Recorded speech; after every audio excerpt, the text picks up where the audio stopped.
नमस्कार। आकाशवाणी देहरादून से प्रस्तुत है प्रादेशिक समाचार।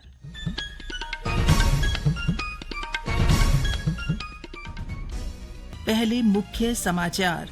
चमोली जिले के भराड़ीसैंण विधानसभा में कल से शुरू हो रहे मानसून सत्र की सभी तैयारियां पूरी। मुख्यमंत्री पुष्कर सिंह धामी गैरसैंण भराड़ीसैंण पहुंचे। शिक्षा मंत्री डॉ धन सिंह रावत ने राज्य शैक्षिक अनुसंधान एवं प्रशिक्षण परिषद में लंबे समय से रिक्त पड़े पदों को शीघ्र भरने के निर्देश दिए। प्रदेश में माध्यमिक शिक्षा विभाग के अंतर्गत जर्जर हो चुके विद्यालयों का कायाकल्प किया जाएगा। और राज्य के विभिन्न हिस्सों में रुक रुक कर बारिश का दौर जारी। पौड़ी, बागेश्वर, पिथौरागढ़, हरिद्वार और नैनीताल जिलों में कहीं कहीं भारी बारिश का येलो अलर्ट। प्रादेशिक समाचार के साथ मैं पंकज सनवाल खुलबे। और अब समाचार विस्तार से। चमोली जिले के गैरसैंण स्थित भराड़ीसैंण विधानसभा में कल से शुरू हो रहे मानसून सत्र की सभी तैयारियां पूरी कर ली गई हैं। जिलाधिकारी संदीप तिवारी ने विधानसभा भवन परिसर और आसपास के क्षेत्रों का स्थलीय निरीक्षण कर व्यवस्थाओं का जायजा लिया।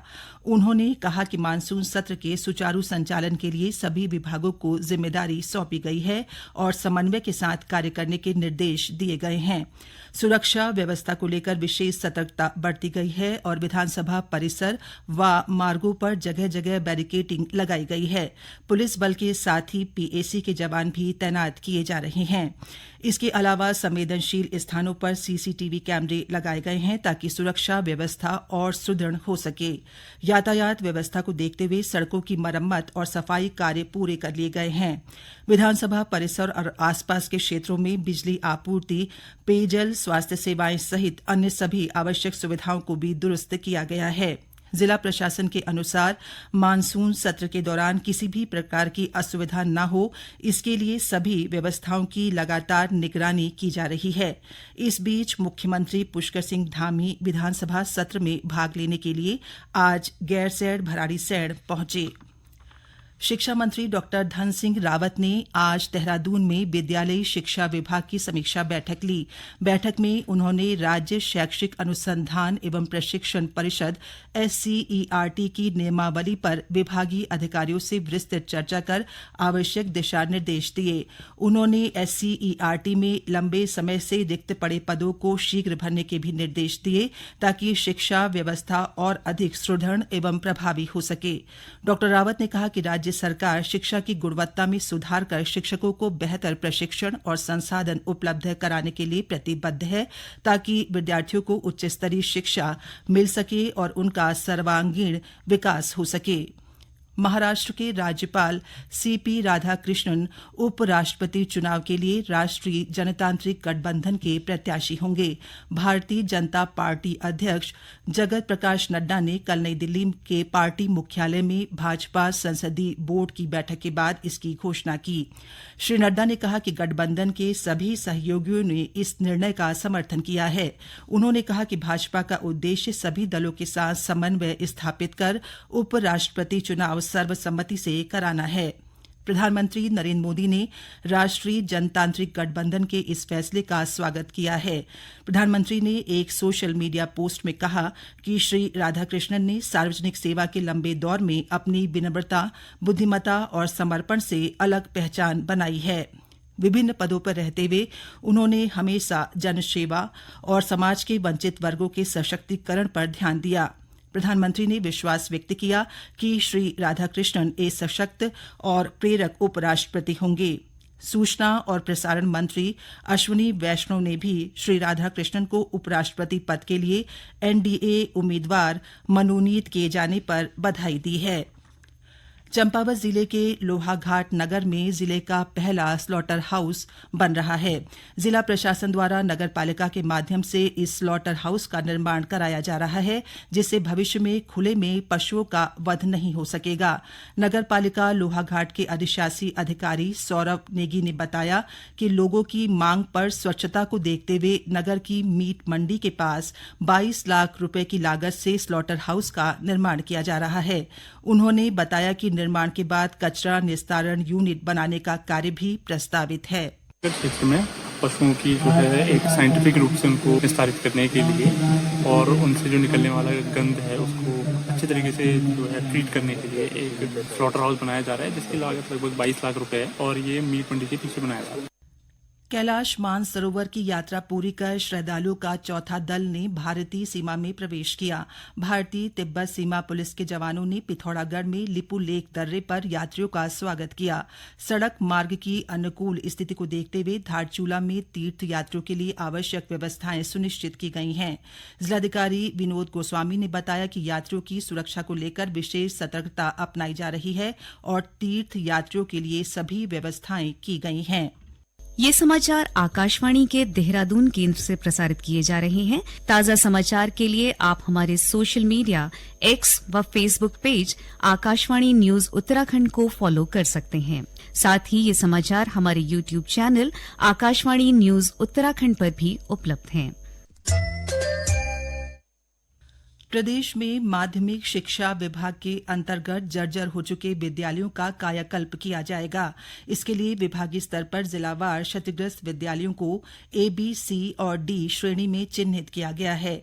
C श्रेणी में चिन्हित 4 जिलों के 10 विद्यालयों में निर्माण और मरम्मत आदि कार्यों के लिए कार्यदायी संस्था नामित कर कुल 14 करोड़ 39 लाख रुपए की धनराशि के आंगणन को विभागीय मंत्री डॉ धन सिंह रावत ने मंजूरी दे दी है। इसके अलावा D श्रेणी में चिन्हित 6 विद्यालयों के लिए भी कार्यदायी संस्था का चयन कर लिया गया है। विद्यालय शिक्षा विभाग में मरम्मत योग्य विद्यालयों का सरकार द्वारा जीर्णोद्धार किया जा रहा है। इसके लिए क्षतिग्रस्त विद्यालयों को 4 श्रेणियों में बांटा गया है। इसके लिए खंड शिक्षा अधिकारियों को अपने अपने विकासखंड के अंतर्गत ऐसे विद्यालयों का चिन्हीकरण कर प्रस्ताव शिक्षा महानिदेशालय को उपलब्ध कराने के निर्देश पूर्व में जारी किए गए थे। इसी क्रम में टिहरी, पौड़ी, देहरादून व उधम सिंह नगर जिले के अंतर्गत C श्रेणी में चिन्हित 10 क्षतिग्रस्त विद्यालयों में भवन निर्माण और अन्य अवस्थापना कार्य के लिए कार्यदायी संस्था नामित कर दी गई है। डॉ रावत ने इन विद्यालयों में निर्माण कार्यों के लिए धन की कोई कमी आड़े नहीं आएगी। हमने 30 करोड़ रुपए आपदा के मद से स्कूलों को दिए हैं और हमारे राज्य में जितने भी स्कूल हैं आपदा से ग्रस्त हैं या उनके पुस्ते टूटे हैं या वहाँ पानी टपक रहा है, जहाँ भी होगा पैसे की कोई कमी नहीं है। पैसा सभी स्कूलों को दिया जाएगा और मैंने सारे DMs को भी कहा है, CO को भी कहा है कि जल्दी वो हमको जो है उसका आंकलन दे दें ताकि हम पैसा मुक्त कर सकें। प्रदेश के विभिन्न हिस्सों में रुक रुक कर बारिश का दौर जारी है। मौसम विभाग ने आज पौड़ी, बागेश्वर, पिथौरागढ़, हरिद्वार और नैनीताल जिलों में कहीं कहीं भारी बारिश का येलो अलर्ट जारी किया है, जबकि राज्य के सभी जिलों में कहीं कहीं तेज दौर की बारिश होने का येलो अलर्ट जारी किया गया है। इस बीच भूस्खलन और मलबा आने के कारण राज्य के कुछ राष्ट्रीय राजमार्गों सहित ग्रामीण क्षेत्रों को जाने वाली संपर्क मार्ग बाधित है, जिन्हें खोलने के प्रयास किए जा रहे हैं। गंगोत्री राष्ट्रीय राजमार्ग के जगह जगह भूस्खलन के कारण बाधित होने से यातायात प्रभावित हुआ है। सीमा सड़क संगठन की मशीनरी मार्ग को आवाजाही के लिए खोलने में जुटी है, लेकिन पहाड़ी से लगातार गिर रहे मलबे के कारण मार्ग खोलने में भारी दिक्कतें आ रही हैं। उधर भटवाड़ी से आगे सालंग पुल की तरफ गंगोत्री राजमार्ग करीब 100 मीटर दायरे में भूधसाव की चपेट में है। राजमार्ग पर बड़ी दरारें आई हैं, जिससे आवागमन कठिन बना हुआ है। इसके अलावा गंगोत्री राजमार्ग डबरानी और सोनगाड़ के बीच जगह जगह भूधसाव के चलते पिछले 13 दिन से यातायात के लिए बाधित है। इन स्थानों पर BRO की मशीनें जुटी हैं, लेकिन मार्ग खुलने में अभी 1 सप्ताह तक का समय लगने की संभावना है। उधर बागेश्वर जिले के अधिकांश क्षेत्रों में रुक रुक कर बारिश हो रही है। मौसम विभाग की चेतावनी को देखते हुए जिले में कक्षा 1 से कक्षा 12 तक के सभी स्कूलों और आंगनबाड़ी केंद्रों में आज अवकाश घोषित किया गया है। अंत में मुख्य समाचार एक बार फिर।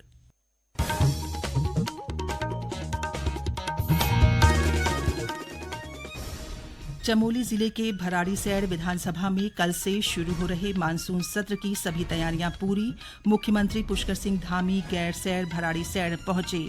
शिक्षा मंत्री डॉ धन सिंह रावत ने राज्य शैक्षिक अनुसंधान एवं प्रशिक्षण परिषद में लंबे समय से रिक्त पड़े पदों को शीघ्र भरने के निर्देश दिए।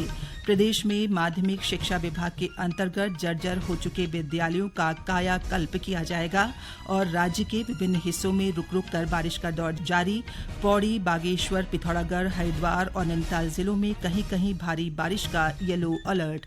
इसके साथ ही प्रादेशिक समाचार का ये अंक समाप्त हुआ। अगला समाचार बुलेटिन शाम 6:30 बजे प्रसारित किया जाएगा। नमस्कार।